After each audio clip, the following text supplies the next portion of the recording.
Như vậy, sau hành trình vất vả, cuối cùng Đường Tam đã hoàn thành xong đệ bát khảo và tiến vào Hải Thần Thần Điện để hoàn thành truyền thừa thần vị. Để rồi sau đó, ở bên trong Hải Thần Điện, được Hải Thần nhắc nhở một chút, Đường Tam rất nhanh đã bắt đầu quá trình truyền thừa. Có thể nói, quá trình truyền thừa của Đường Tam là vô cùng gian nan và nguy hiểm, điều này cũng bởi thân hỏa độ của anh ấy chỉ đạt 99% mà thôi.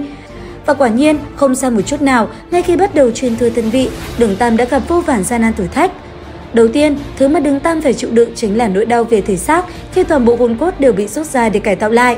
Và có một điều rất đặc biệt, một khối hồn cốt của Đường Tam muốn cải tạo lại tương xứng với nó chính là một loại thử thách. Bởi vậy, mỗi cửa ải Đường Tam trải qua sẽ không giống nhau, chỉ có giữ cho mình đạo tâm kiên định, Đường Tam mới có thể hoàn thành truyền thừa. Và rất nhanh, Đường Tam sẽ bắt đầu với khối hồn cốt đầu tiên, đó chính là ngoại phụ hồn cốt Bát Chu Mâu, khối hồn cốt gắn bó với Đường Tam lâu nhất. Có thể nói, xuất ra khối hồn cốt này, Đường Tam đã phải chịu vô vàn đau đớn. Tuy nhiên, sau khi chứng kiến nó tiến hóa thành Hải Thần 8 cánh, Đường Tam đã vô cùng vui sướng và tiến lại gần để cầm lấy nó. Thế nhưng thật may, trong lúc đó, khối hồn cốt này lại như có linh tính mách bảo Đường Tam dừng lại. Bởi vậy, áp chế lại sự vui sướng của mình, Đường Tam đã liền dừng lại và ổn định tâm tình, tránh khỏi những tạp niệm trong đầu. Chính vì vậy, Đường Tam đã thành công với bước truyền thừa đầu tiên của mình, Bát Chu Mâu vì thế cũng được cải tạo lại thành Hải Thần 8 cánh. Tiếp theo, sau Bát Chu Mâu, Đường Tam sẽ đến với hồn cốt tay phải của Thiên Thanh Ngưu Mãng có tu vi 10 vạn năm. Đối với khối hồn cốt này, trong quá trình bước vào khảo nghiệm thứ hai, Đường Tam suýt chút nữa đã thất bại khi sự phẫn nộ đã làm anh ấy bị lạc lối.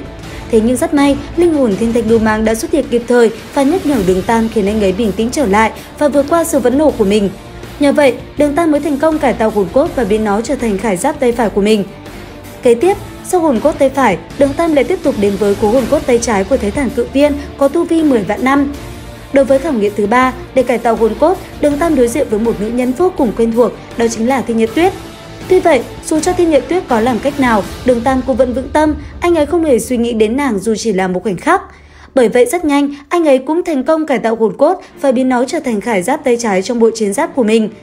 Tiếp theo, sau hồn cốt tay trái đến hồn cốt chân phải, khối hồn cốt này do mẫu thân của Đường Tam sau khi hiến tế để lại, tu vi của nó cũng là 10 vạn năm. Trong quá trình rút ra và để cải tạo, Đường Tam bước vào khảo nghiệm thứ tư và một lần nữa, cảnh tượng A Ngân hiến tế lại xuất hiện. Lúc này, chỉ cần Đường Tam tác động vào đám người kia, anh ấy đã có thể cứu được mẹ mình. Thế nhưng vì đã có kinh nghiệm từ các khảo nghiệm trước, tâm tình Đường Tam đã vô cùng kiên định. Chính vì thế, anh ấy đã không làm như vậy.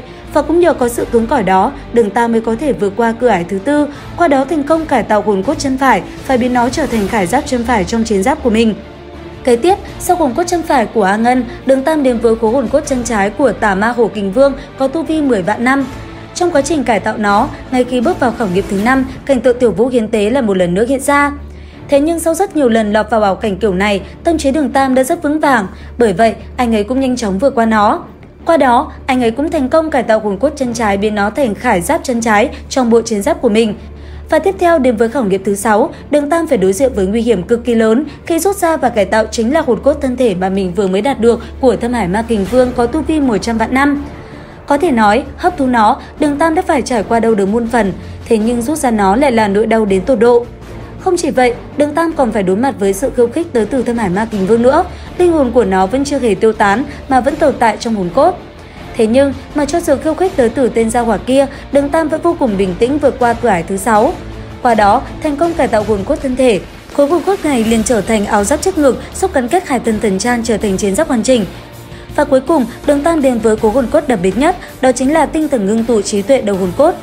Khối hồn cốt này, trong quá trình cải tạo nó, Đường Tam không gặp phải bất kỳ khảo nghiệm nào. Cứ thế, nó từ từ biến đổi và trở thành tam xoa khôi trên đầu anh ấy. Không những vậy, sau khi đã có tam xoa khôi, Hải Thần Chi Tâm sau đó cũng từ từ hồi phục lại và sáng lên màu vàng huyền bí. Cũng từ đây, Đường Tam chính thức hoàn thành truyền thừa thần vị, 7 khối hồn cốt của anh ấy cứ thế dung nhập vào cơ thể và trở thành chiến giáp. Bộ chiến giáp này, sức mạnh còn kinh khủng hơn Thiên Nhật Tuyết rất nhiều, thậm chí nó còn mạnh hơn cả chiến giáp của Hải Thần đời trước nữa. Có thể nói nhờ sự tiến hóa của 7 khối hồn cốt, Đường Tam đã sở hữu một bộ chiến giáp vô cùng mạnh mẽ, kết hợp nó cùng với hồn hoàn kinh khủng, sức mạnh của Đường Tam là vô cùng kinh người đúng không các bạn?